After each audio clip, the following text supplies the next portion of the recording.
Morning student, કેમ છો બધા? મજામાં ને? અંજલિ વિદ્યા મંદિરમાં આપ સર્વનું સ્વાગત છે. આજે આપણે ગણિતમાં સ્વાધ્યાય એટલે કે પ્રકરણ 4 સાદા સમીકરણ વિશે સમજશું. જો અહીં બોર્ડ ઉપર તમને એક દાખલો દેખાય છે, સ્વાધ્યાય 4.1 માં તમને જે કોષ્ટક આપેલું છે, પહેલું દાખલા નંબર 1, એ આપણે અહીં સમજીએ. જુઓ, અહીં શું કીધું છે કે આપેલ સમીકરણ નું સમાધાન થાય છે કે નહીં એ જણાવવાનું છે. તો x + 3 બરાબર 0 છે. એ સમીકરણમાં આપણે x ની કિંમત મૂકતા, તો અહીં x ની જગ્યાએ 3 + 3 બરાબર 0. તો 3 + 3 કેટલા થાય? 9 બરાબર 0. એટલે અહીં શું થાય છે? તો કે અહીં સમીકરણ ઉકેલાતું નથી. સમીકરણ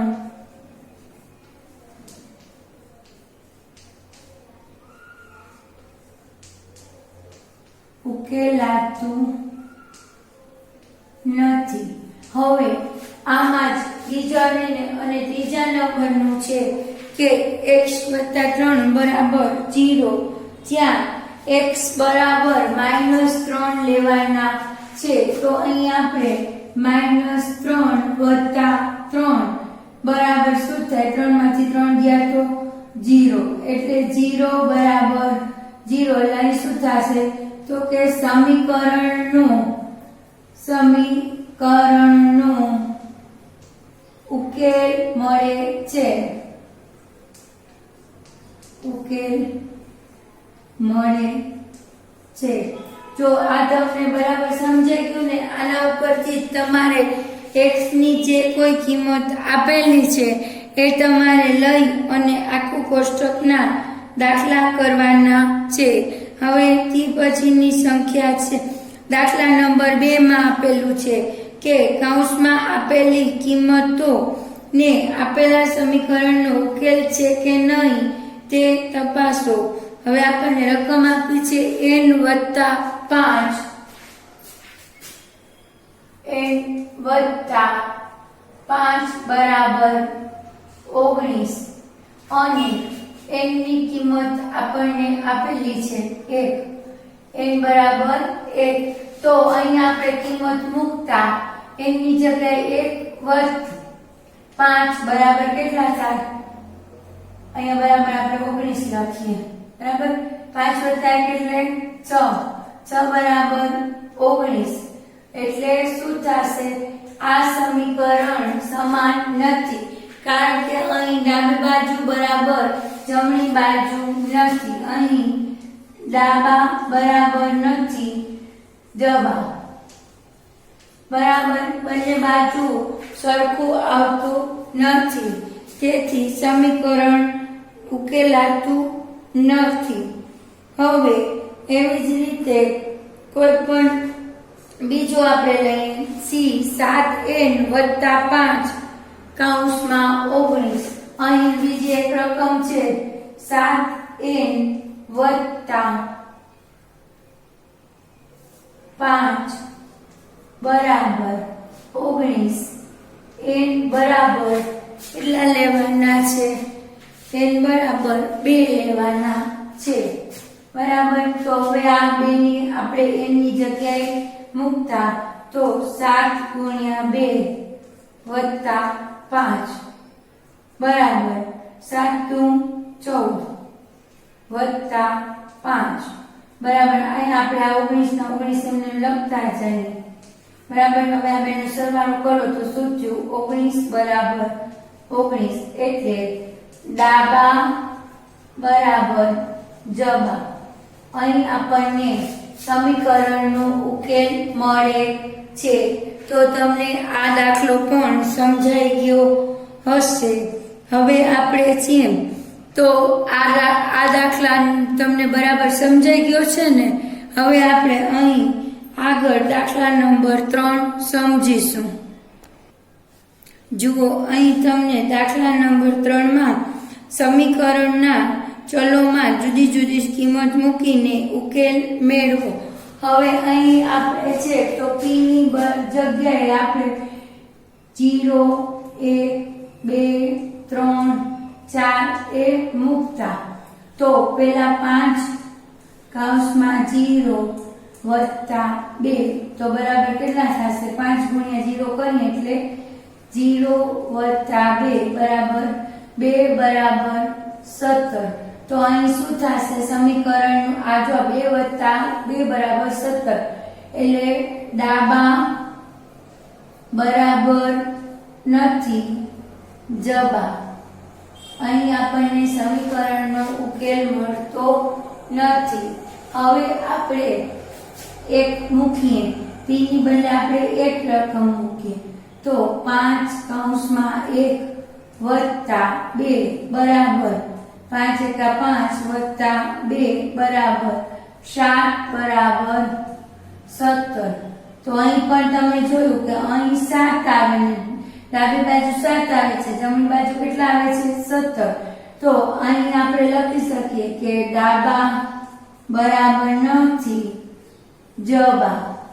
હવે એવી રીતે આપણે 2 મૂકીએ તો 5 કૌંસમાં 2 વત્તા 2 બરાબર 5 2 10 વત્તા 2 બરાબર 12 બરાબર 17. હવે અહીં બરાબર છે નથી તો અહીં પણ આ જ રીતે આવશે કે ડાબા બરાબર નથી જબા.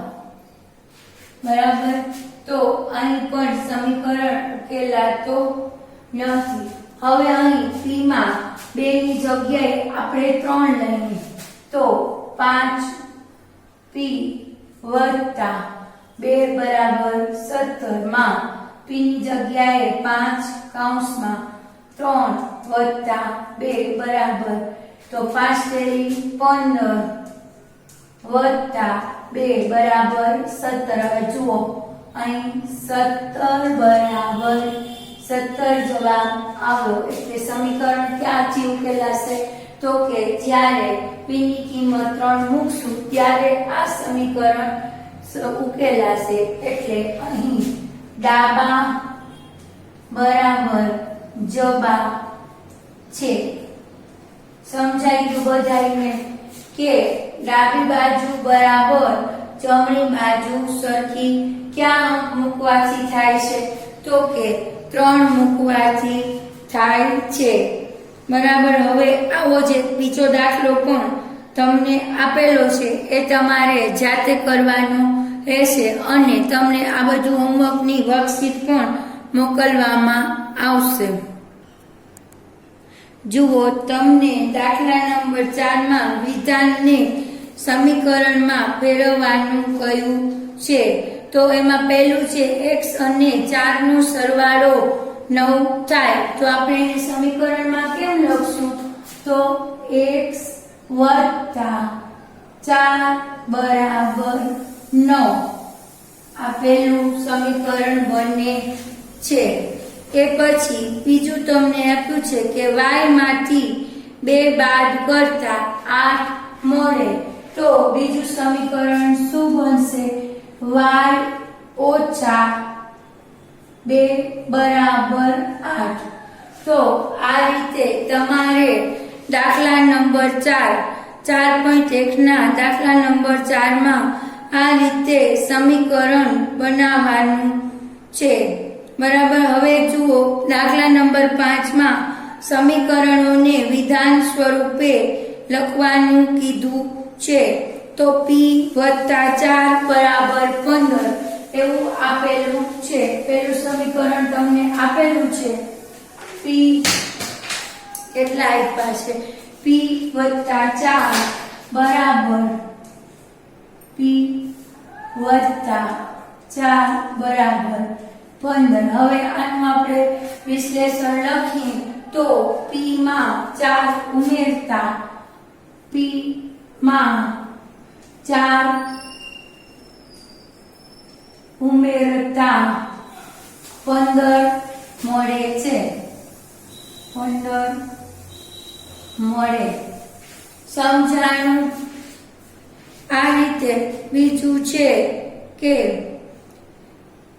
3p + 4 બરાબર 25 બરાબર 3p + 4 બરાબર 25 આપણે લઈએ 3p + 4 બરાબર 25 તો શું લખશું કોઈ એક સંખ્યાના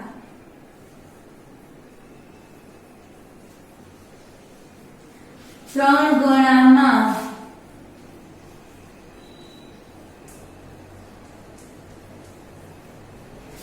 4 ઉમેરતા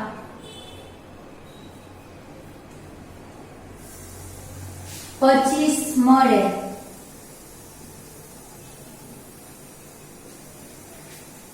બરાબર આ રીતે આપણે સમીકરણને વિધાન સ્વરૂપે લખવાનું છે જુઓ અહીં તમને દાખલા નંબર 6 માં નીચેના દરેક સ્થિતિની સમીકરણ બનાવો એવું કહ્યું છે એમાંનો પહેલો દાખલો ઇરફાને કહ્યું કે તેની પાસે પરમિત પાસેની લખોટીના 5 ગણા કરતા 7 લખોટી વધુ છે અને ઇરફાન પાસે 37 લખોટી છે તો પરમિત પાસેની લખોટીની સંખ્યા માટે એમ ધારો તો સૌથી પહેલા આપણે કરશું ધારો કે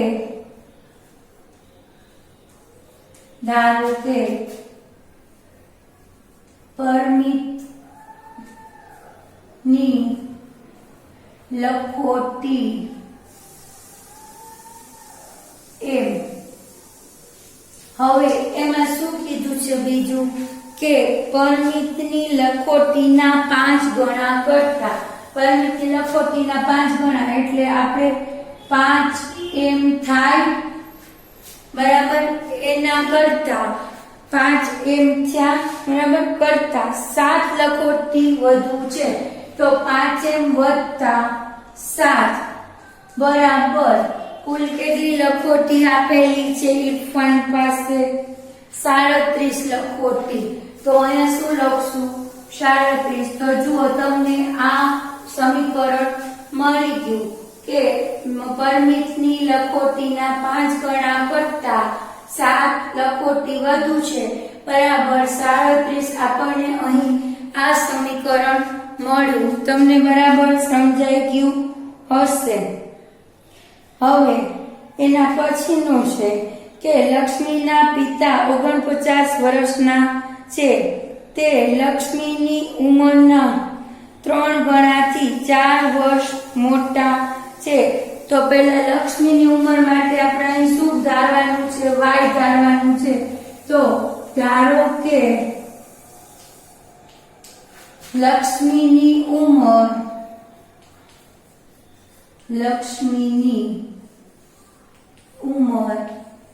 y બરાબર હવે એ y છે તો એમાં શું કીધું છે કે લક્ષ્મીની ઉંમરના 3 ગણાથી એટલે 3 ગણા એટલે કેટલા થશે અહીંયા 3y + 4 બરાબર 49 જો તમને કીધેલું છે કે 4 વર્ષ મોટા છે અને એની કુલ ઉંમર કેટલી આપેલી છે 49 આપેલી છે તમને અહીંયા દેખાય છે કે નહીં જો 3y જો અહીંયા લખું 3y + 4 બરાબર 49 બરાબર સમજાઈ ગયું બધાને હવે આપણે અહીં સ્વાધ્યાય 4.1 પૂરો કરીએ છીએ આપણે અહીં સ્વાધ્યાય 4.2 શરૂ કરીએ છીએ એમાં દાખલા નંબર 1 અલગ અલગ કરવા માટેનું પ્રથમ પગલું કહો અને પછી ઉકેલ શોધો એમાં દાખલા નંબર 1 નો x ઓછા 1 બરાબર 0 આ છે દાખલા નંબર 1 નો માઇનસ છે, બરાબર છે. તો આપણે અહીંયા શું કરવાનું કે બંને બાજુ છે ને, બંને બાજુ એક ઉમેરતા,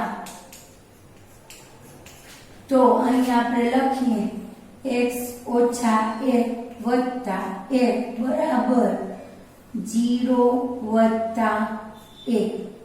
તો શું થશે? x બરાબર 1, બરાબર છે.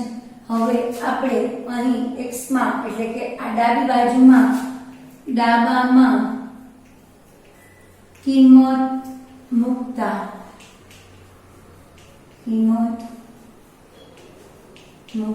કેટલી કિંમત આવી? x બરાબર 1, તો 1 ઓછા 1 બરાબર 0.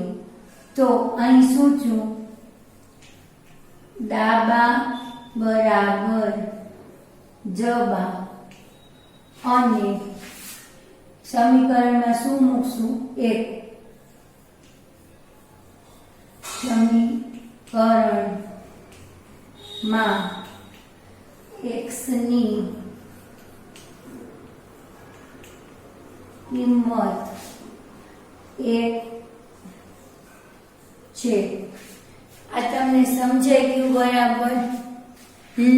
હવે એવી રીતે આપણે એનો દાખલા નંબર D લઈએ. x વત્તા 6 બરાબર 2. તો અહીં આપણે x વત્તા 6 બરાબર 2. હવે તમારે ધ્યાન રાખવાનું કે અહીંયા જે સંખ્યા હોય ને એની વિરુદ્ધની સંખ્યા એ જ સંખ્યા લેવાની, પણ નિશાની વિરુદ્ધ. હવે અહીંયા પ્લસ 6 છે તો આપણે અહીંયા શું લેશું? માઇનસ 6. તો x માં આપણે માઇનસ 6, આ બંને બાજુ આપણે છે તો બંને બાજુ માઇનસ 6 ઉમેરતા, બરાબર. તો આપણે x વત્તા 6 ઓછા 6 બરાબર 2 ઓછા 6. અહીંયા ઉમેરતા ન આવે પણ શું થશે? બાદ કરતા, બરાબર. અહીંયા બાદ થાય છે. બંને બાજુ 6 મૂકતા લખી, મૂકતા, બરાબર. તો અહીંયા શું થશે? x વત્તા 0 બરાબર -4, એટલે x બરાબર -4. હવે આપણે આ સમીકરણમાં ડાબી બાજુ આપણે ડાબામાં કિંમત મૂકતા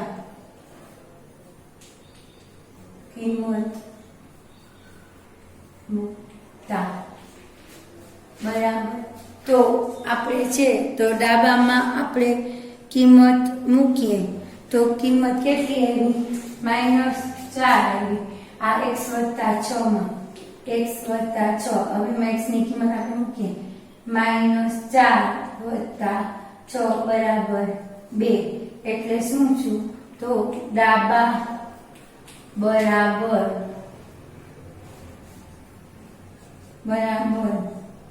જબા, બરાબર. એટલે x ની કિંમત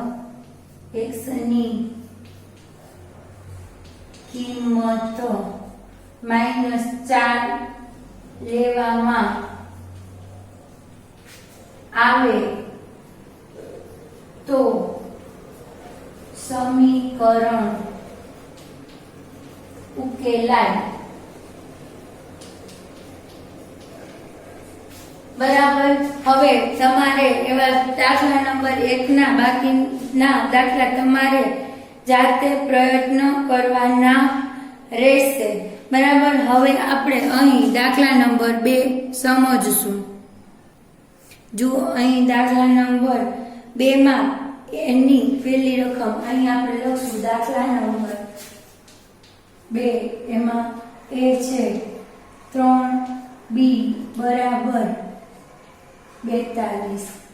આ રકમ આપેલી છે, બરાબર. b નથી પણ શું છે?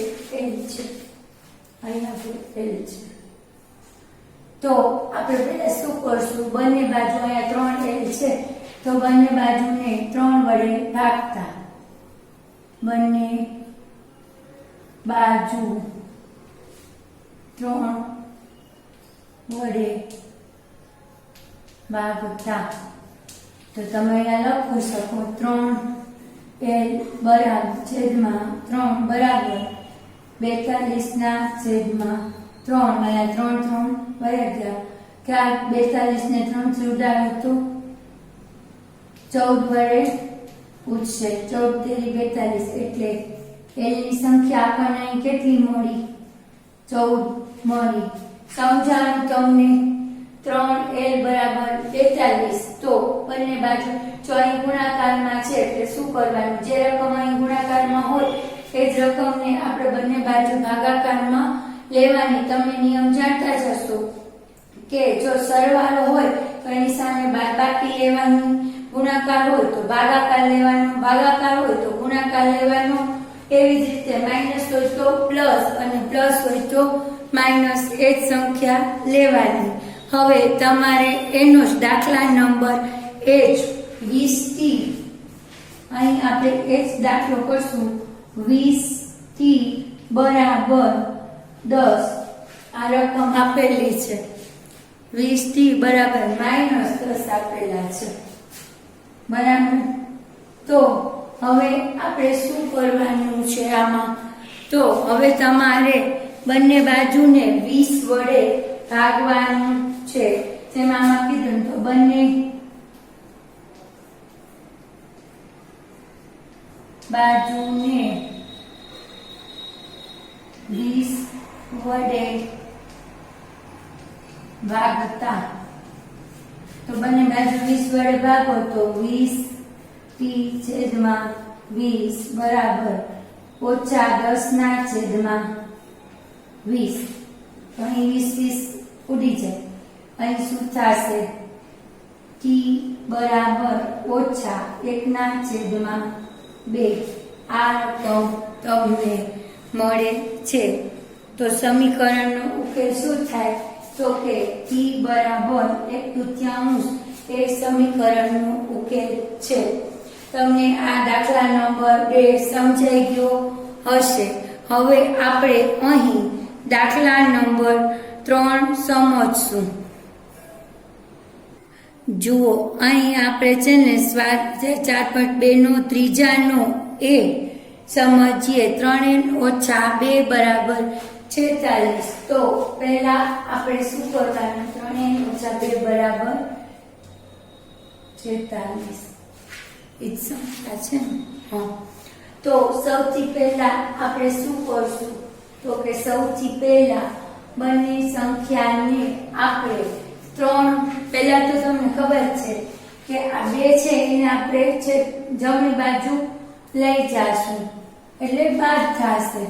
તો 3n ના જો અહીંયા -2 છે ને એટલે અહીંયા +2 ઉમેરવાના, +2 બરાબર 46 + 2. અહીંયા આપણે 46 લઈને અને અહીંયા 2 એટલે અહીંયા આવશે આપણે 3n બરાબર 6 ને 2 8 એટલે આપણને અહીંયા 48 મળશે. હવે જો અહીંયા 3n માં ગુણેલા છે તો આપણે અહીંયા શું લખશું? 3 વડે ભાગતા અને અહીંયા આપણે લખશું આમાં કે 2 ઉમેરતા, 2 ઉમેરતા, બંને બાજુ 2 ઉમેર્યા છે બરાબર. તો હવે અહીંયા આપણે લખી શકીએ 3n ના છેદમાં 3 બરાબર 48 ના છેદમાં 3. આ 3 3 ગયા બરાબર. તો કેટલા થાય? 16 તેરી 48. તો n બરાબર આપણને કેટલી કિંમત મળી? 16. તમને સમજાઈ ગયું? પહેલા સૌ પ્રથમ તમારે આ બે સંખ્યાને આપણે આ તો 2 ઉમેરતા, તમે એમ પણ કરી શકો 3n બરાબર આ -2 છે ને તમે બરાબર ના બાજુ લઈ જાઓ ને જમણી બાજુ એટલે સરવાળો થઈ જાય. તો 46 + 2 3n બરાબર 46 વત્તા 2 આવી જાય તો પણ જવાબ તમને એ જ મળશે 3n બરાબર 48. પછી આ 3 ને છે તો આપણે સીધા 48 ની નીચે ભાગવામાં લઈ જઈએ તો n ની કિંમત આપણને 16 મળી જશે. તમને આ દાખલો સમજાઈ ગયો? હવે અહીં બીજો એક દાખલો લખેલો છે કે 3p ના છેદમાં 10 બરાબર 60. તો હવે આપણે સૌપ્રથમ શું કરશું તો કે સૌ પહેલા આપણે 10 વડે ગુણશું. બંને બાજુ બંને સંખ્યાઓને આપણે શું કરવાનું છે 10 વડે ગુણતા. જો અહીં ભાગાકારમાં છે આપણે આ કાઢી નાખવું હોય તો શું કરવું પડે 10 વડે ગુણતા. તો બંને બાજુ ગુણીએ તો 3p છેદમાં 10 ગુણ્યા 10 બરાબર 60 ગુણ્યા 10 બરાબર. તો આ તો સાદસ જાય એટલે અહીં શું મળે 3p બરાબર 600 મળશે આપણને. બરાબર સમજાણું બધાને? 3p બરાબર 6 સોરી અહીંયા 60 નથી પરંતુ 6 જ છે તો આપણે શું થશે 6 ગુણ્યા 10 એટલે 60. હવે અહીં છે તો બંને બાજુ શું કરશું આ 3 ગુણાકારમાં છે એટલે અહીંયા લખશું 3 વડે ભાગતા. તો 3 વડે ભાગીએ આપણે તો 3p ભાગ્યા 3 બરાબર 60 ભાગ્યા 3 એટલે આ 3 જશે. આને ઉડાડો તો 20 તેરી 60. તો આપણને p ની કિંમત કેટલી મળી 20 મળી. સમજાણું બધાને? બરાબર. તો હવે આવો તમારે દાખલા નંબર 3 છે એમાં બાકીના રહેતા દાખલા તમારે કરવાના રહેશે. એની માટે તમને છે ને વર્કશીટ આપવામાં આવશે. જુઓ હવે દાખલા નંબર 4 છે સમીકરણ ઉકેલો. એમાં તમને પેલો એ આપેલો છે 10p બરાબર 100. તો આપણે શું કરશું પહેલું બંને બાજુને 10 વડે ભાગતા. બંને બાજુને 10 વડે ભાગતા. તો 10p છેદમાં 10 બરાબર 100 ભાગ્યા 10. તો અહીં 10 ઉડી ગયા, અહીંયા ઉડી ગયા. તો p બરાબર કિંમત કેટલી આવી 10 આવી. બરાબર સમજાઈ ગયું? હવે એવો જ અહીં દાખલો છે p ના છેદમાં 4 બરાબર 5. તો બંને બાજુએ 4 વડે ગુણતા. તો અહીં કેટલા છે તો કે p છેદમાં 4 ગુણ્યા 4 બરાબર 5 ગુણ્યા 4. તો આ 4 ગયા તો p બરાબર 5 ચોક 20 બરાબર. તો અહીં p ની કિંમત આપણને કેટલી મળી 20. હવે તમને આ સ્વાધ્યાય પણ સમજાઈ ગયું હશે. હવે આપણે આગળનું સ્વાધ્યાય સમજશું. તમને આમાં બધું સમજાઈ ગયું હશે.